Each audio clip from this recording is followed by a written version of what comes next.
का पास दिखाया गया जहां हमें उसकी फूमी और सायोरी के साथ दोस्ती के बारे में बताया गया और लास्ट में हमने देखा कि माहितो ने अपनी कर्स एनर्जी को यूज करके नोबारा को मार डाला और अब आगे और तब हमें यहाँ पास्ट दिखाया जाता है जहाँ फुशिगुरो, नोबारा और इटाडोरी इकट्ठे बैठे होते हैं और तभी नोबारा से गलती से गोजो की शर्ट पर कॉफी गिर जाती है और तब वो तीनों मिलकर उस शर्ट को साफ करने की कोशिश करने लगते हैं पर इस चक्कर में वो उसे और भी ज्यादा बिगाड़ देते हैं। तब नोबारा कहती है, चलो कोई बात नहीं, वैसे भी देखने में लग ही रहा है कि ये किसी सस्ते से ब्रांड की होगी, तो चलो देखना फुशिगुरो ये किस ब्रांड की है। और तब फुशिगुरो जैसे ही उन दोनों को उस शर्ट का प्राइस दिखाता है तब वो दोनों उसका प्राइस देखकर बहुत ज्यादा चौंक जाते हैं। तब नोबारा कहती है, तो चलो अब तो कुछ हो नहीं सकता, मैं अपनी तरफ से 90,000 येन दे दूंगी, तो बाकी की 80,000 तो। फुशिगुरो गोजो की शर्ट को अपनी यूनिफॉर्म के अंदर छुपा लेता है और नोबारा और इटाडोरी इसे देखकर हंसने लगते हैं और तब इटाडोरी ननामी और नोबारा की मौत को देखकर सहम जाता है।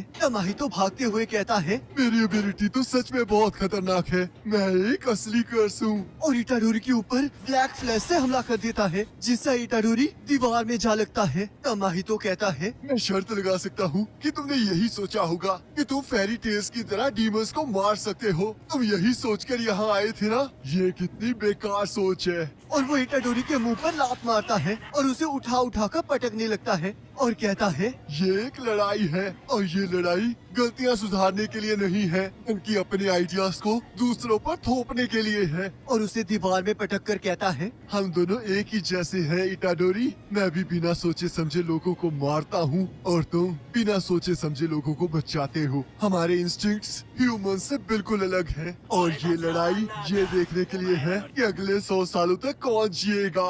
आखिरकार तुम ये बिना समझे मुझे कैसे हराओगे? तो इटाडोरी, क्या तुम किसी ऐसे कर्स से मिले हो जिसे तुमने मारा हो? नहीं मिले हो ना? मैं भी नहीं मिला हूँ, क्योंकि कोई फर्क नहीं पड़ता कि मैं कितने ह्यूमंस को मारता हूँ, क्योंकि अगर मैं उनसे मिलूंगा भी तब तक तो मुझे याद भी नहीं होगा कि वो है कौन। और तभी हम देखते हैं जैसे ही माहितो इटाडोरी पर हमला करने लगता है वो अचानक से गायब हो जाता है और हम देखते हैं टोडो वहाँ आ चुका होता है और तब वो एक जापानीज लिटरेचर हेके मोनोकोतारी का एक डायलॉग बोलता है। क्यों न सोचा कि बेल्स की आवाज जब गूंजती है तब वो सभी के गुजरने का ऐलान करती है और साला फ्लावर्स का रंग ये बताता है कि कोई ताकतवर इंसान गुजर चुका है, पर हम लोग थोड़े अलग हैं। और तब कुछ टाइम पहले टोडो 5th फ्लोर पर पहुंचा होता है जहां उसका साथी अराटा कहता है, यहाँ पर जो ये सारे लोग हैं क्या ये जिंदा हैं? तब टोडो कहता है, यहाँ पर देखकर ऐसा लगता है कि गोजो को यहाँ पर प्रिज्म रेल्म के अंदर कैद करके छोड़ा गया था,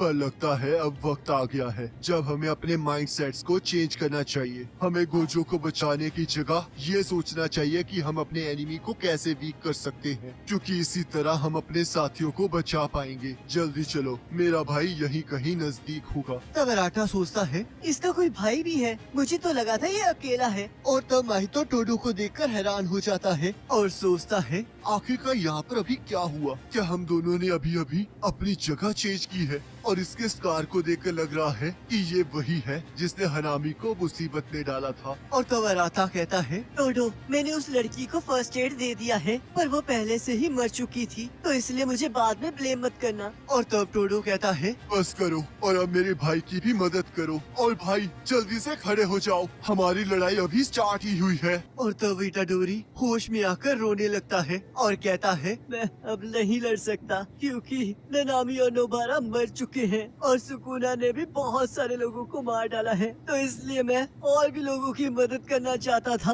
पर अब मैं नहीं कर सकता और अब मैं बस एक मर्डरर बन चुका हूँ। और अगर मैंने अब बचने का कोई और रास्ता ढूंढा तो वो बस मेरा एक एक्सक्यूज बनकर रह जाएगा। मैं अब अपने आप को कभी माफ नहीं कर सकता। और तब माहितो कहता है, मैं तुम्हारी आवाज कम होने के कारण कुछ नहीं सुन पा रहा हूँ। और उन पर हमला कर देता है और तभी टोडो उसकी और अराटा की जगह की अदला बदली कर देता है। और जैसे ही माहितो टोडो पर हमला करने लगता है हम देखते हैं टोडो फिर से अपनी पावर को यूज करके उसकी पोजीशन को चेंज कर देता है और उसे एक जोरदार लात। कभी कभी इस तरह सभी की मौत की वजह ढूंढना उन लोगों की डिसरिस्पेक्ट है जिनकी मौत हुई थी। तो तुम्हें याद करना चाहिए कि उन लोगों ने तुम पर किस चीज के लिए ट्रस्ट किया है। पर ये जरूरी नहीं है कि तुम इसका जवाब अभी ढूंढो, पर तुम्हें इस चीज का जवाब ढूंढे बिना नहीं रुकना है। ये सवाल उन सभी के लिए पनिशमेंट है जो कि उन्हें सहना है। और सोचता है। मुझे अभी से वो सारी चीजें बताने की इसे जरूरत नहीं है। और तब अराता इटाडोरी के ऊपर अपनी कर्स टेक्निक को यूज करता है और कहता है, मेरी इस टेक्निक से तुम्हारी करंट इंजरीज और ज्यादा नहीं बिगड़ेंगी। अभी तुम्हारी इंजरी पूरी तरह से ठीक नहीं हुई है, अभी बस उनमें से खून निकलना बंद हो गया है और धीरे धीरे तुम्हारा दर्द भी खत्म हो जाएगा। और अगर तुम दोबारा से लड़ोगे और तुम्हें और ज्यादा चोटें आएंगी तो मेरी टेक्निक उन नई चोटों पर कोई असर नहीं करेगी। और सोचता है टोडो का भाई तो उनकी तरह बिल्कुल नहीं लग रहा है। और कहता है, वहाँ जो लड़की पड़ी है मैंने उसे इसी तरह ट्रीट किया है, चाहे उसकी सांस पहले से ही बंद हो चुकी थी पर फिर भी अभी ज्यादा देर नहीं हुई थी, तो शायद अभी भी चांस है कि वो बच सके। तो मैं उसे यहाँ से लेकर जा रहा हूँ, पर तुम अपनी उम्मीदों को ज्यादा मत रखना। और वहाँ से चला जाता है। और इधर टोडो और माहितो आपस में लड़ना शुरू कर देते हैं। तब टोडो माहितो को लात मारकर ऊपर फेंक देता है और जैसे ही माहितो उस पर हमला करने लगता है, हम देखते हैं टोडो बार बार अपनी टेक्निक से उसकी जगह बदल रहा होता है और तब माहितो वहाँ की आसपास की चीजों को तबाह करने लगता है। और तब टोडो जैसे ही माहितो को मुक्का मारने लगता है, हम देखते हैं माहितो अपनी शेप को चेंज कर लेता है पर टोडो अपनी टेक्निक से दूसरी तरफ चला जाता है और तब माहितो फिर से उस पर हमला कर देता है पर टोडो फिर से बच जाता है और कहता है, क्या हुआ? क्या तुम मुझे टच नहीं करोगे?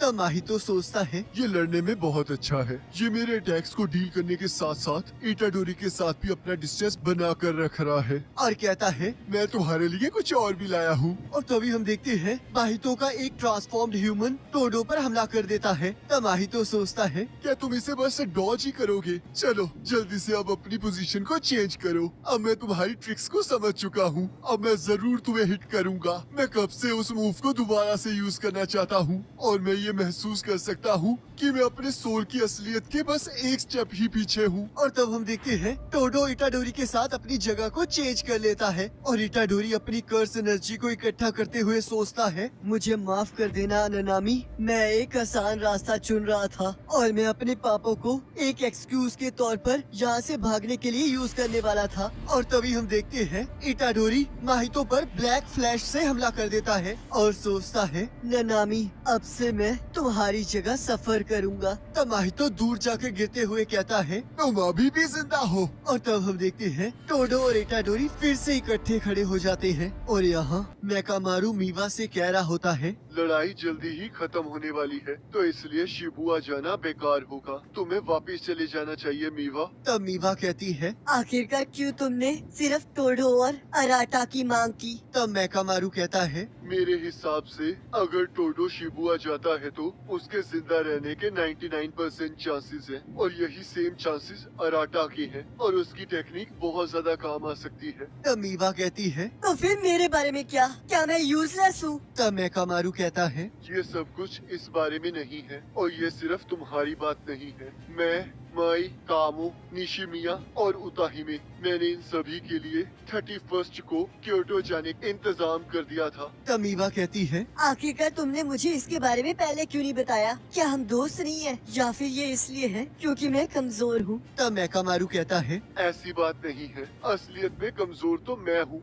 और इसी वजह से मैंने गलत मेथड यूज किया। मैं इसलिए भी वीक हूँ क्योंकि मैंने अपनी गलतियों से कुछ नहीं सीखा। यहाँ पर कोई ऐसा है जिसे मैं बहुत पसंद करता हूँ और मुझे लगा चाहे ये दुनिया जितनी मर्जी बदल जाए पर सब कुछ तब तक ठीक रहेगा जब तक मैं उसकी साइड रहकर उसे प्रोटेक्ट करूँगा, चाहे उसने इस चीज की कभी उम्मीद भी ना की हो। और तब हम देखते हैं मीवा रोने लगती है और तब मेकामारू कहता है, अब वक्त आ गया है मीवा, मुझे जाना होगा। और हम देखते हैं मीवा उसको रोकने की कोशिश कर रही होती है। तब मेकामारू कहता है, मीवा, तुम्हें खुश रहना होगा और मुझे नहीं पता कि तुम ये कैसे करोगी, पर याद रखना जब तक तुम खुश हो मुझे ऐसा लगेगा कि मेरी विश पूरी हो चुकी है। और तब मीवा और भी जोर जोर से रोने लगती है। तब इधर माई कहती है, उताहिमे, जो कुछ भी मेकामारू ने किया तब उतामे कहती है, बस करो, वो पर्सन अब मर चुका है। तब कामो कहता है, उसने सच में हमें कमजोर समझा। तब निशिमिया कहती है, उसने ये कहा कि टोडो नहीं मरेगा और अगर हम लोग जाएंगे तो हम मारे जाएंगे, पर इससे कोई फर्क नहीं पड़ता क्योंकि जो भी मेरे क्यूट जूनियर को रुलाएगा उसे मरना पड़ेगा।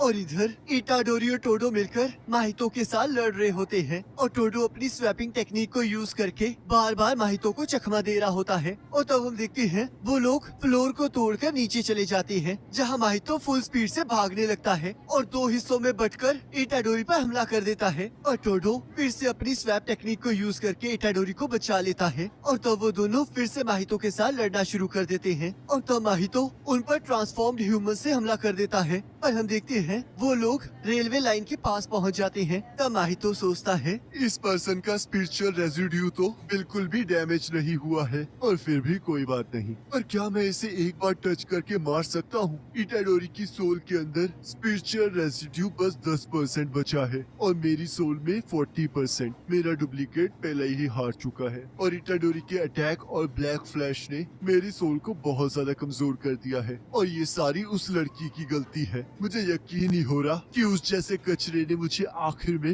हर्ट कर ही दिया, और अब ये दूसरा बार बार अपनी जगह चेंज कर रहा है, जिससे मुझे बहुत परेशानी हो रही है। पहले मुझे इसे ही खत्म करना होगा। और तब माहितो उनके पीछे ट्रांसफॉर्म्ड ह्यूमन छोड़ देता है और वो दोनों उससे बचकर भागने लगते हैं। और तब उनके सामने भी एक ट्रांसफॉर्म्ड ह्यूमन आ जाता है, पर हम देखते हैं टोडो अपनी टेक्निक से इटाडोरी और अपने आप को बचा लेता है। और तब माहितो उन दोनों को अलग अलग कर देता है और टोडो के पीछे पड़ जाता है। और हम देखते हैं टोडो उससे बचते हुए भाग रहा होता है। और तब माहितो दो ह्यूमंस को हथियार में कन्वर्ट करके टोडो पर हमला कर देता है, पर टोडो उसके हमले को डॉज कर लेता है। और तब माहितो जैसे ही टोडो को टच करने लगता है, टोडो फिर से अपनी टेक्निक यूज करके उसे डॉज कर देता है और उसे लात मारकर लिफ्ट के अंदर भेज देता है। और तब इटाडोरी और टोडो मिलकर ऊपर की तरफ भागने लगते हैं। और तब टोडो इटाडोरी को जमीन से एक टुकड़ा उठा कर देता है और तब इटाडोरी उसे अपनी कर्स एनर्जी से भरकर टोडो की तरफ फेंकता है। तब टोडो सोचता है अगर तुम इसी से सेटिस्फाई हो जाओगे तो मुझे माफ कर देना, फिर हम लोग अब से बेस्ट फ्रेंड्स नहीं रह सकते। इस कर्स एनर्जी ने ब्लैक फ्लैश को यूज करना सीख लिया है और अब जो पर्सन पीछे रह गया है वो मैं हूँ। भाई अब तुम स्ट्रॉन्ग बन चुके हो, तो बताओ आए और टोडो, क्या तुम अपने स्टेटस को बनाए रख पाओगे या फिर तुम फिर से इटाडोरी को अकेले छोड़ दोगे? और तब हम देखते हैं टोडो अपनी पूरी कर्स एनर्जी को इकट्ठा करने लगता है और टकाडा को सोचकर माहितो पर ब्लैक फ्लैश से हमला करता है, पर हम देखते हैं माहितो को फिर भी कुछ नहीं होता और वो सिर्फ 120% पोटेंशियल तक पहुंच चुके हैं। और तब माहितो अपने ट्रांसफॉर्म्ड ह्यूमन से उन दोनों पर हमला कर देता है। तब टोडो सोचता है इसके इस फुल रेंज अटैक की वजह से हमारा जगह चेंज करना भी बेकार हो जाएगा। क्या ये अब सीरियस हो रहा है? और हम देखते हैं वहाँ सब कुछ। तब माहितो चीखते हुए कहता है जरा और जोर लगाओ इटाडोरी, ये हम दोनों का एक दूसरे को कर्ज करने का आखिरी चांस है। और इसी के साथ एपिसोड खत्म हो जाता है। गाइस इस एपिसोड में ना हमने काफी चीजें ऐड ऑन की हैं, जैसे कि आपको मैंने कमेंट, तो आप मुझे कमेंट करके जरूर बताना कि आपको ये सारे चेंजेस कैसे लगे। बाकी अगर आपको ये वाली वीडियो अच्छी लगी है तो इसे लाइक जरूर करना, चैनल पर नए हो तो सब्सक्राइब जरूर करना। बाकी नेक्स्ट एपिसोड का लिंक आपके स्क्रीन पर आ रहा होगा और उस पर क्लिक करके अगले एपिसोड को देख सकते हो।